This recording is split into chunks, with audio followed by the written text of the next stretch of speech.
Hi, നമ്മളിന്ന് ഉണ്ടാക്കാൻ പോണത് പുളി മുളക് ഇട്ട ഒരു അയലക്കറിയാണ്. അതിന് വേണ്ടത് സവാള നൈസായിട്ട് അരിഞ്ഞത്, ഇഞ്ചി വെളുത്തുള്ളി ചതച്ചത്, പച്ചമുളക്, തക്കാളി. പിണംപുളി കുതിർക്കാൻ വെച്ചിട്ടുണ്ട്.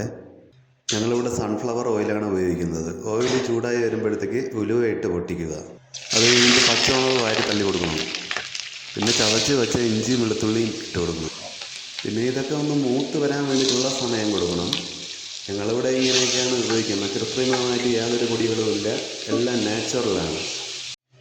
ഇതൊക്കെ ഒന്ന് മൂത്ത് ചുമന്ന് വന്നിട്ടുണ്ട്. ഇനി 2 തണ്ട് കരിവേപ്പില അങ്ങ് ഇട്ട് കൊടുക്കണം. അത് കഴിഞ്ഞിട്ട് നൈസായിട്ട് കട്ട് ചെയ്ത് വെച്ച ആ സവാള അങ്ങ് ഇട്ട് കൊടുക്കാം.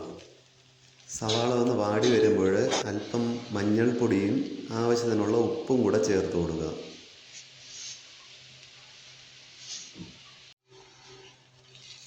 എല്ലാം ഇവിടെ ഒന്ന് മൂത്ത് ചുമന്ന് വന്നിട്ടുണ്ട്.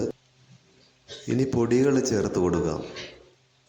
മുളക് പൊടി ഞാനൊരു 2.5 സ്പൂണ് ചേർത്ത് കൊടുത്തിട്ടുണ്ട്. അങ്ങനെയൊന്നുമില്ല, ഒരു കൈക്കണക്ക്.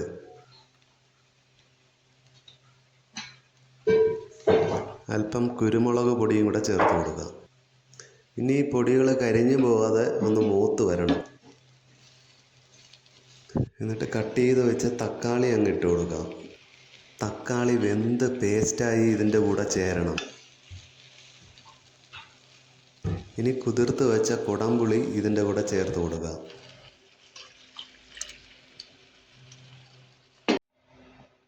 ആവശ്യത്തിന് ചൂടുവെള്ളം കൂടെ ഒഴിച്ചു കൊടുക്കുക.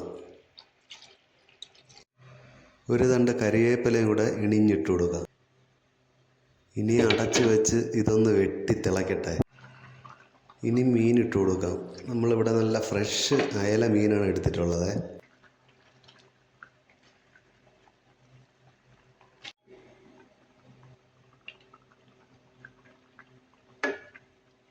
നമുക്കിവിടെ ഒരു പൂച്ചയുണ്ട്, സൂസി. അതും കഴുകിയിട്ട് വയറ് വീക്കുക. അങ്ങനെ നമ്മൾ ആ പുളിയും മുളകും ഇട്ട് വെച്ച അയലക്കറി ഇവിടെ സെറ്റായിട്ടുണ്ട്.